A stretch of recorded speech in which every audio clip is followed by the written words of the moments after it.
मेरा नाम doctor Fawad Nasrallah है। मैं यूरोलॉजी और एंट्रोलॉजी में प्रैक्टिस कर रहा हूँ पिछले 20 साल से। इसके अलावा मैं लाहौर जनरल हॉस्पिटल लाहौर में एसोसिएट प्रोफेसर हूँ यूरोलॉजी का। वैसे तो मैं यूरोलॉजी के सारे प्रोसीजर करता हूँ, जैसे किडनी स्टोन्स हो गए, प्रोस्टेट हो गया, फीमेल यूरोलॉजी हो गई, पीडियाट्रिक यूरोलॉजी हो गई। लेकिन मेरा एरिया ऑफ स्पेशल इंटरेस्ट जो है वो इनफर्टिलिटी, इरेक्टाइल डिसफंक्शन और स्टोन्स हैं। इसके अलावा माइक्रो सर्जिकल प्रोसीजर्स हैं। मैं पहला शख्स हूँ जिसने लाहौर में PCNL स्टार्ट की थी, यानी कि एक होल के ज़रिए स्टोन को बाहर निकालना, 2007 में। 2011 में मैंने पाकिस्तान में पहला हॉल्मियम प्रोस्टेट किया था, हॉल्मियम लेज़र प्रोस्टेट। इसके अलावा 2015 में मैंने पाकिस्तान में पहला 3 पीस पिनाइल इम्प्लांट डाला था और अभी भी मैं डाल रहा हूँ रेगुलर बेसिस पे। मैं कोलोप्लास्ट जो एक अमेरिकन कंपनी है, कोलोप्लास्ट सर्टिफाइड हूँ पिनाइल इम्प्लांटेशन में।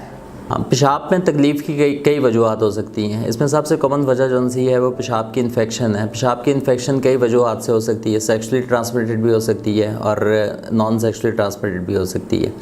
इसके अलावा जो लोग कम पानी का इस्तेमाल करते हैं उनमें यूरिन एसिडिक हो जाता है, जिसकी वजह से पेशाब में जलन का एहसास पैदा हो जाता है। एक बहुत बड़ी वजह पेशाब में जलन की एंग्जाइटी भी है, टेंशन भी है। जो लोग टेंस होते हैं उनमें पेशाब में तकलीफ़ आमतौर पर उनको महसूस होती है।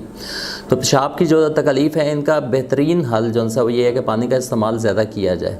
जिन लोगों को तकलीफ़ पानी के इस्तेमाल के बावजूद भी रहे तो उनको चाहिए कि अपने करीबी मॉलिज से रब्ता करें, पेशाब का टेस्ट करवाएं, अल्ट्रासाउंड करवाएं और इसको मुकम्मल एवेल्यूएट करें। इसको कभी भी इग्नोर नहीं करना चाहिए। इरेक्टाइल डिसफंक्शन का मतलब है कि शहवत का ना आना। तो इरेक्टाइल डिसफंक्शन की बहुत सारी वजूहत होती हैं।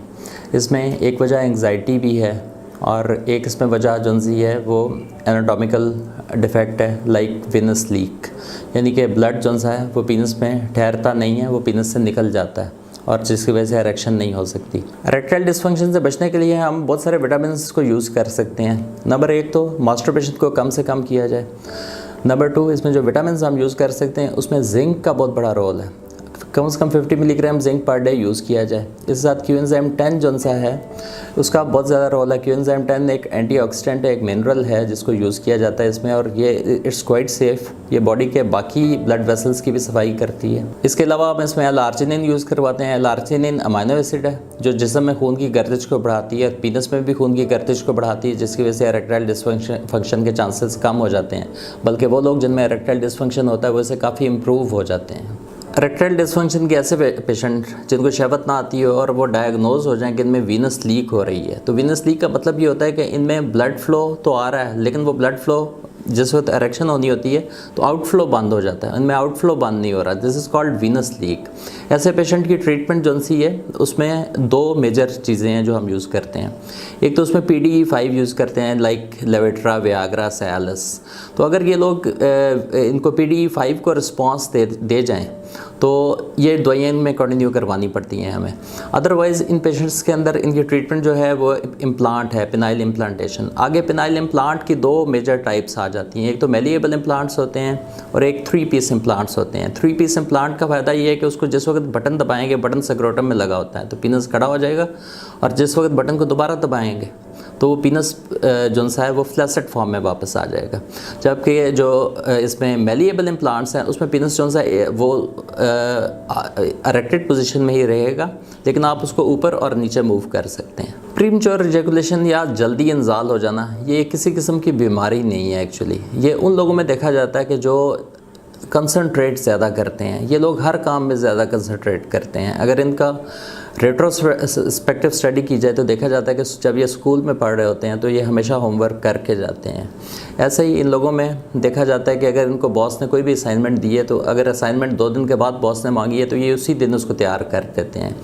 ऐसे ही जब ये सेक्स करते हैं तो इनकी कंसंट्रेशन सेक्स में बहुत ज़्यादा होती है और ये जल्दी इस वजह से ही जल्दी डिस्चार्ज हो जाते हैं।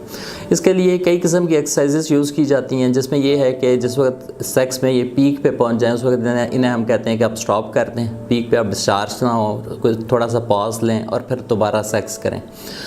उसके अलावा इनको ये कहा जाता है कि जिस वक्त आप सेक्स कर रहे हैं तो आप अपना दिमाग जो है उसको सेक्स से हटा लें और कुछ और सोचने लग जाएं। इस तरह से कुछ टाइम डिले किया जा सकता है, लेकिन ये हर किसी के लिए मुमकिन नहीं होता। इसके लिए जो दवाइयाँ हम यूज़ करवाते हैं वो ऐसी दवाइयाँ होती हैं जो ब्रेन को थोड़ा सा स्लो डाउन कर देती हैं। तो इसमें SSR ग्रुप है जिसको सबसे ज़्यादा यूज़ करवाया जाता है। SSR ग्रुप की कुछ मेडिसिन हैं जो हम इस्तेमाल करवाते हैं, जो कि बिल्कुल बेज़रर हैं, उनका कोई नुकसान नहीं है। पेन इन टेस्टिस ये बड़ी मेजर कंप्लेंट होती है बहुत सारे यंगस्टर की ख़ास तौर पे। तो टेस्टिकुलर पेन जो सी है इसकी बहुत सारे कॉजेज़ हैं। इसमें एक कॉज तो है इन्फेक्शन, जो यंगस्टर में ख़ास तौर पे देखी गई है। सेक्सुअल ट्रांसमिटेड डिजीज़ होती हैं, उसकी वजह से इन्फेक्शन हो जाती है, और उसकी वजह से एपिडेडमोआर्काइटिस, इसको पर्टिकुलर अगर मैं मेडिकल में नाम दूँ, यानी कि टेस्टिस और इसके साथ एपिडेडमस जो कि स्पर्म कंडक्टिंग ट्यूब होती हैं, उनकी इन्फेक्शन हो जाती है, जो मेजर कॉज होती है पेन इन टेस्टिस की। इसके अलावा टेस्टिकुलर पेन जो सी है और बहुत सारी वजूहत की वजह से भी होती है, जैसे कि चोट लग जाना टेस्टिस पे, किसी किस्म की चोट लगे और टेस्टिस को ब्लीडिंग हो जाए, हीमाटोमा बन जाए, उससे भी पेन इन टेस्टिस स्टार्ट हो जाती है। इसके अलावा पेन इन टेस्टिस की एक बहुत बड़ी वजह जो सी है वो वेरिकोसील है। वेरिकोसील का मतलब है कि टेस्टिस की जो वेन्स वापस जा रही हैं वो फूल जाती हैं और उनके वॉल्व ख़राब हो जाते हैं, और टेस्टिस में फ़्लो जो सा ब्लड फ्लो जो टेस्टिस से वापस जा रहा होता है वो रिवर्स डायरेक्शन में फ़्लो करने लग जाता है। तो वेरिकोसील एक बहुत मेजर कॉज है टेस्टिकुलर पेन की, पाकिस्तान में, साउथ एशिया में ख़ास तौर पे। इसके अलावा हाइड्रोसील का मतलब ये है कि टेस्टिस और टेस्टिस की जो झिल्ली है इसके अराउंड पानी भर जाता है, इसमें टेस्टिस स्वेल भी कर जाते हैं और पेनफुल भी हो जाते हैं। तो ये हाइड्रोसील भी एक कॉज है टेस्टिकुलर स्वेलिंग की।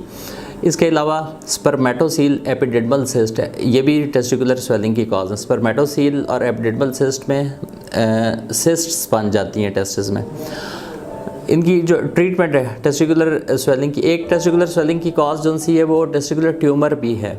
तो टेस्टिकुलर स्वेलिंग को हमेशा जो सा सीरियस लेना चाहिए, इसको कभी भी इग्नोर नहीं करना चाहिए, फौरी तौर पे अपने मौलिज से मशवरा करें।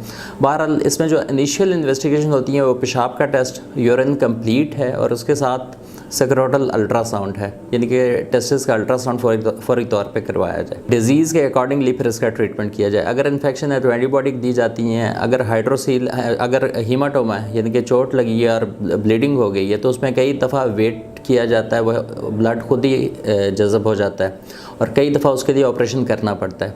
इसके अलावा जो वजह है वेरिकोसील का हल भी ऑपरेशन है, हाइड्रोसील का हल भी आम तौर पे ऑपरेशन होता है। एक और बहुत बड़ी वजह होती है जो टेस्टिकुलर टॉर्शन होती है, सडन पेन। तो टेस्टिकुलर टॉर्शन में टेस्टिस को इमीडिएटली डिटॉर्सिफाई किया जाता है, यानी कि ऑपरेशन किया जाता है, और ऑपरेशन के ज़रिए टेस्टिस को डी रोटेट किया जाता है, क्योंकि इसमें टेस्टिस रोटेट कर जाता है। पायरोनिस डिजीज़ एक ऐसी डिजीज़ है जिसमें पीनस में बेसिकली दो बॉडीज़ होती हैं, इन्फ्लेटेबल बॉडीज़, जिसकी वजह से पीनस की इरेक्शन होती है। इनको कहते हैं कार्पोरा कैवर्नोजा। कार्पोरा कैवर्नोजा की फाइब्रोसिस हो जाती है, यानी कि कार्पोरा कैवर्नोजा पे आप ये समझ लें कि थिक टिश्यू आ जाता है। तो पेशेंट को इसमें जो फीलिंग्स आती हैं वो ये होती हैं कि पीनस में जब इरेक्शन होती है तो उनको उस वक्त पेन स्टार्ट हो जाती है, पीनस एक साइड पे बेंड होने लग जाता है। इसके अलावा उनको इरेक्शन जो सी है वो प्रॉपर नहीं हो रही होती, हार्ड इरेक्शन नहीं हो रही होती। जब पेशेंट हमारे पास प्रेजेंट करते हैं तो उनकी सिम्टम आमतौर पे ये होती है कि सेक्स करते हुए उन्हें पेन होती है और पीनस एक साइड पे बेंड हो रहा होता है। जब फील करते हैं हम उनके पीनस को तो उसमें हमें हार्ड ब्लैक फील हो जाता है।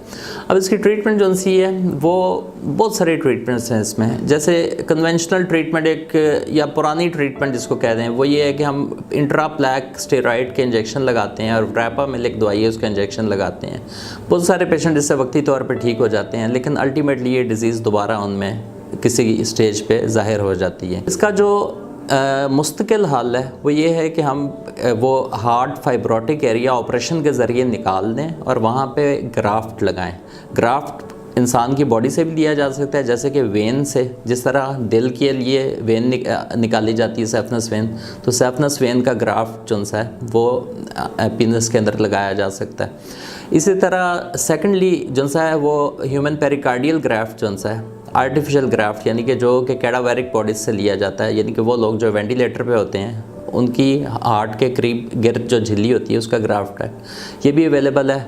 तो पेरिकार्डियल ग्राफ्ट भी हम इसमें लगाते हैं।